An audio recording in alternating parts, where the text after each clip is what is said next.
இன்னைக்கு எங்கள் வீட்டில் சிக்கன் கிரேவி அது எப்படி செய்யலாம் பார்க்கலாம்.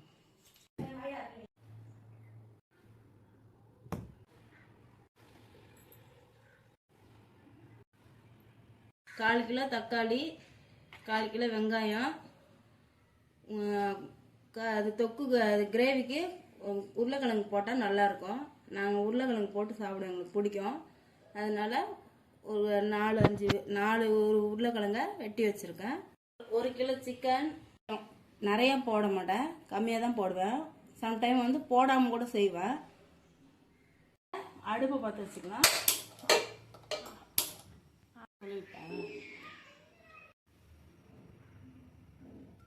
எண்ணெய் 50 கிராம் எண்ணெய். எண்ணெய் காஞ்சிருச்சு. பட்டை இலையம் போட்டு அது கொஞ்சம் லேசாக சவுந்துருச்சு. வெங்காயம் போட்டுக்கலாம்.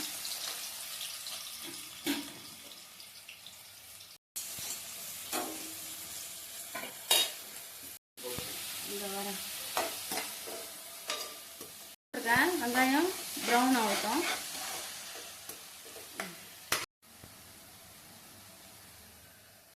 இஞ்சி பூண்டு பேஸ்ட்டு 10 நாளைக்கு ஒரு வாட்டி இந்த மாதிரி அரைச்சி வச்சுப்பேன். கொஞ்சம் போட்டுக்கலாம்.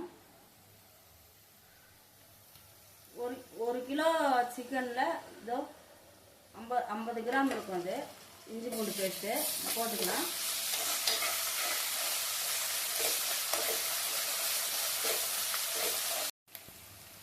இஞ்சி பூண்டு பேஸ்ட்டு ப்ரௌன் ஆயிடுச்சு. தக்காளி போட்டுக்கலாம்.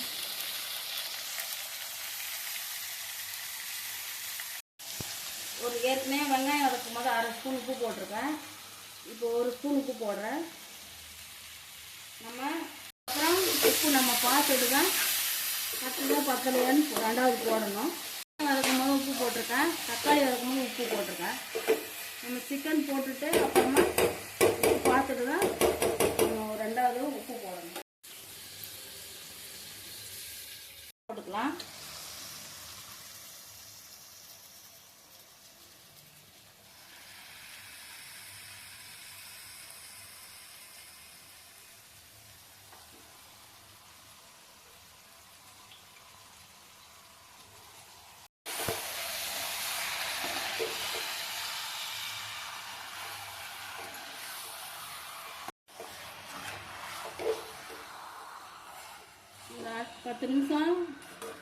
பத்து நிமிஷம் எண்ணெயிலே வதங்கட்டும்.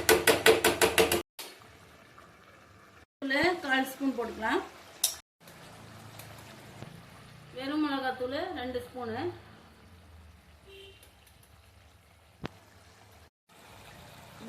தனியாத்தூள் 2 ஸ்பூனு.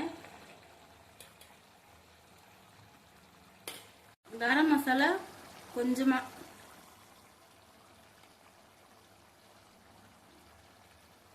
போட்டிருக்கேன். இப்போ கொஞ்சமாக போட்டுப்போம். போட்டு நல்லா கலரி விடுவோம்.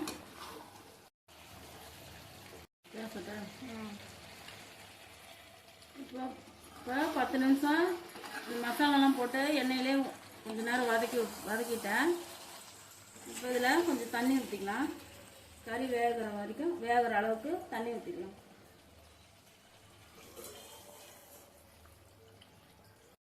கிரேவிக்கு தான் கொஞ்சமாக ஊற்றிக்கலாம். போட்டுக்கலாம். அதில்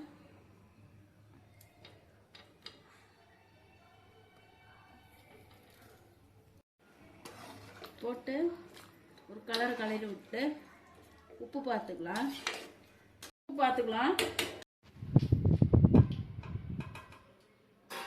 கரெக்டாக இருக்கு. வேக விடுவோம். இன்னைக்கு தேங்காய் சாதம். தேங்காய் சாதத்துக்கு சீரக சம்பா அரிசி தான் போட்டு செய்ய போகிறேன்.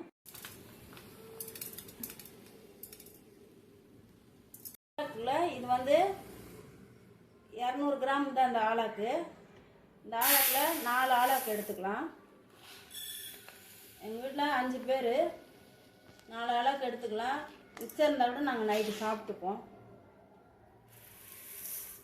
2 3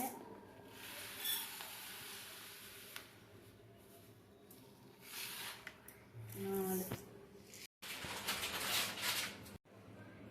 பால் எடுத்து வச்சுருக்கேன். இது வந்து 2 தேங்காய், மொதல் பாலும் 2வது பாலும் எடுத்து வச்சுருக்கேன். இப்போ கழுவி காலவர் ஊற வச்சுக்கலாம். தேங்காய் சாதம் ஆன் பண்ணிட்டேன். 1/4 கிலோ வெங்காயம் இந்த மாதிரி பிரியாணிக்கு போடுற மாதிரி நீட்டு வாக்கில் நறுக்கி வச்சுருக்கேன். ஒரு 10-15 பச்சை மிளகா இந்த நீட்டு வாக்கில் கீறி வச்சுருக்கேன். கொஞ்சம் புதினாவை ஆஞ்சிட்டு கட் பண்ணி வச்சுருக்கேன் 2 நான் தக்காளி போட்டு தான் செய்வேன். இது வந்து 1.5 தக்காளி. இது தக்காளி நான் போட மாட்டேன், ஆனால் இது இன்னைக்கு போட்டு தான் செய்ய போகிறேன். தக்காளி போட்டு செஞ்சால் டேஸ்ட்டாக தான் இருக்கும். இதுக்கு பட்டை இலை, கொஞ்சம் பெருஞ்சீரகம், கொஞ்சம் முந்திரி,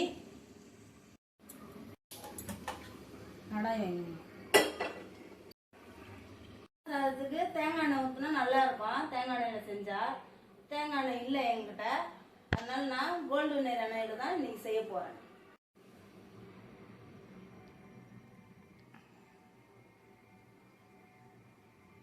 ஊற்றிக்கலாம். இந்த தேங்காய் பாலில் தேங்காயிலே அது எண்ணெய் கொஞ்சம் வரும்.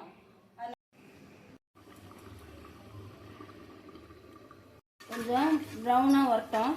கொஞ்சம் ப்ரௌனாக வரட்டும். வந்தோடனே முந்திரி போட்டுக்கலாம். இப்போ ஒரு 10-15 முந்திரி எடுத்து வச்சுருக்கேன், அதை அதோட போட்டுக்கலாம். ப்ரௌன் ஆகட்டும்.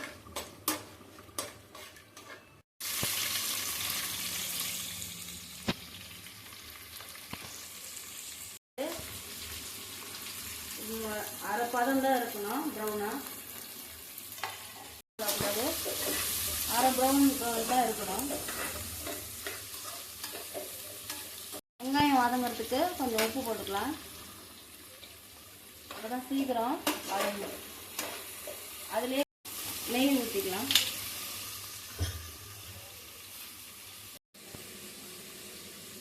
நெய்யில் இந்த வெங்காயம் வதங்குன்னா இந்த ஸ்மெல்லு நல்லா இருக்கும், டேஸ்டாக இருக்கும்.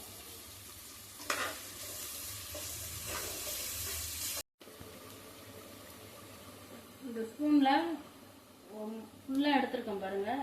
இஞ்சி பூண்டு பேஸ்ட்டு இந்த அளவுக்கு போட்டால் போதும். அப்போதான் தேங்காய் சாதம். எண்ணெயிலேயே இந்த இஞ்சி பூண்டை கொஞ்சம் அப்படியே வதக்கி விடலாம். வதங்கிருச்சு. பச்சை மிளகாய் போட்டுக்கலாம்.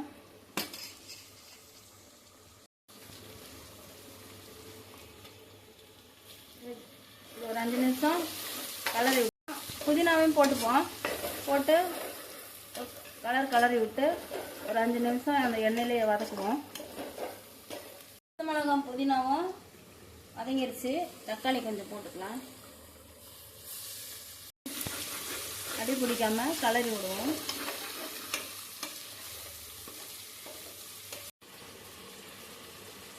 தேங்காய் பால் ஊற்றிக்கலாம்.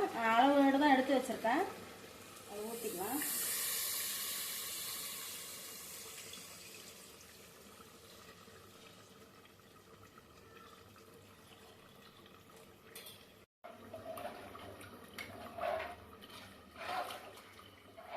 தேங்காய் பால் ஊற்றிட்டு இப்படி ஒரு கலரி அடியெல்லாம் அந்த மசாலா உட்காந்துருக்கும், அதெல்லாம் கொஞ்சம் அப்படியே கரண்டி விட்டு கிண்டி விடுவோம். இது வந்து மட்டன் மசாலா. நான் கொஞ்சம் அதில் மட்டன் மசாலா போடுவேன். போட்டுக்கலாம். ஒரு ஸ்பூன் போட்டுக்கலாம். உப்பு போட்டுக்கலாம். ஏற்கனவே வெங்காயம் தக்காளி வதங்கிறதுக்கு உப்பு போட்டு தான் இருக்குது, அதனால நம்ம பார்த்து போட்டுக்கலாம். அரிசி போட்டு அப்புறமா எவ்வளோ மாதிரி மேலே நுர மாதிரி வரும், அப்போ நம்ம அரிசி போட்டுக்கலாம்.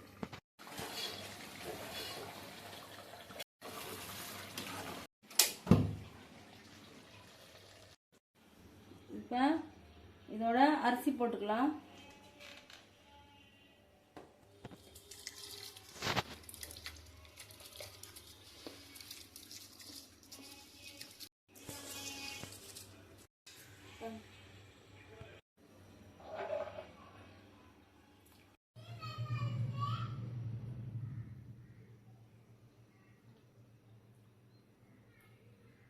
உப்பு கம்மியாக இருக்குது, உப்பு போட்டுக்கலாம்.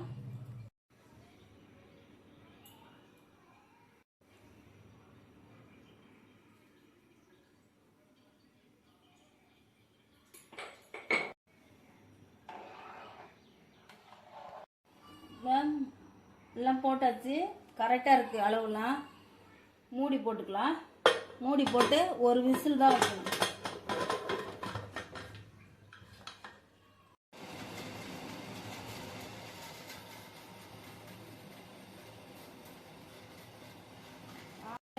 அந்த மாதிரி கோகனட் ரைஸ்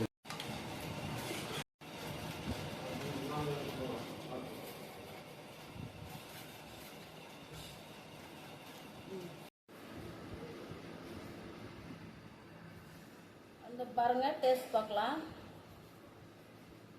ஒரு கை தேங்காய் சாதம், கொஞ்சம் சிக்கன் கிரேவி அதோடு வச்சு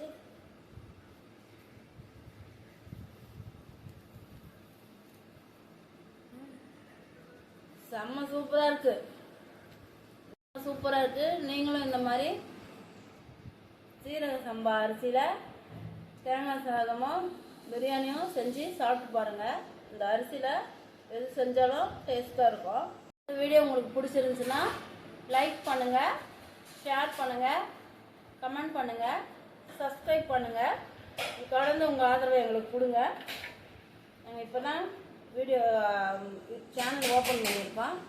தொடர்ந்து உங்கள் ஆதரவை எங்களுக்கு கொடுங்க.